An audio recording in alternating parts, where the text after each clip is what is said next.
Quand on est citadin, qu'on passe, il y a un côté majestueux dans l'éolienne qui tourne, on ne l'entend pas. Et quand on vit à côté, c'est invivable. Ainsi parlait Jean Germain, le pourtant très citadin, sénateur d'Indre-et-Loire. Mais dans les campagnes, les habitants des villages souffrent-ils réellement à ce point de la proximité des éoliennes? Voici, à contrario, l'exemple de Saint-Georges-sur-Arnon. 19 éoliennes, 600 habitants, dont Véronique Brel, la plus proche du parc éolien. Et donc, au bout de votre jardin, on voit effectivement le parc éolien. Oui, effectivement. Et alors, comment vous le vivez, ça? Très bien. Qu'est-ce que vous voulez que je vous dise d'autre? Et il faut croire que cet avis est partagé à Saint-Georges-sur-Arnon, puisque le maire, Jacques Pallas, est réélu sans discontinuer depuis près de 20 ans. Or, c'est lui qui a été à l'initiative de ce parc éolien, le premier construit dans l'Indre.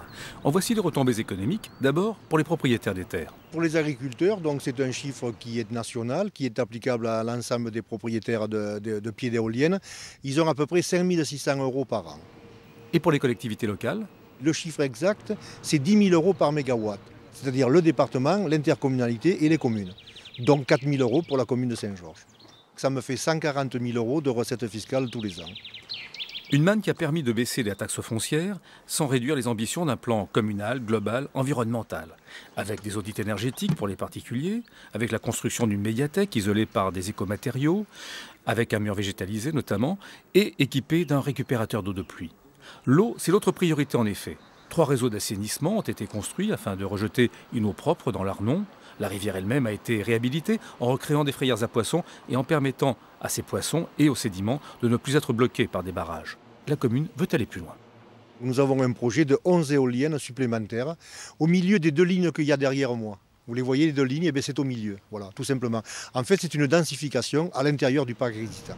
Mais cette fois, c'est l'ensemble des revenus générés par les éoliennes qui reviendra aux habitants. On aura toujours un porteur de projet, tout le temps.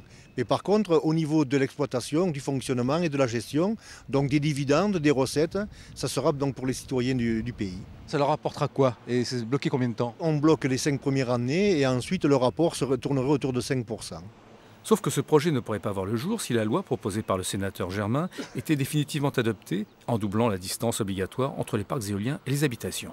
Très clairement, le schéma régional éolien serait absolument complètement à revoir, puisque la puissance qui est installée ne serait plus possible. On aurait effectivement pratiquement pas de possibilité d'installation nouvelle d'éolien sur la région centre. Et ce qui est vrai pour la région le serait pour l'ensemble du territoire français. En attendant, les oiseaux migrateurs survolent tranquillement le parc éolien Berrichon, après être passés au-dessus de la ville voisine Issoudun, dont les 14 000 habitants sont alimentés en électricité pour l'éclairage, le chauffage et leur activité industrielle par la 19 éolienne de Saint-Georges-sur-Arnon.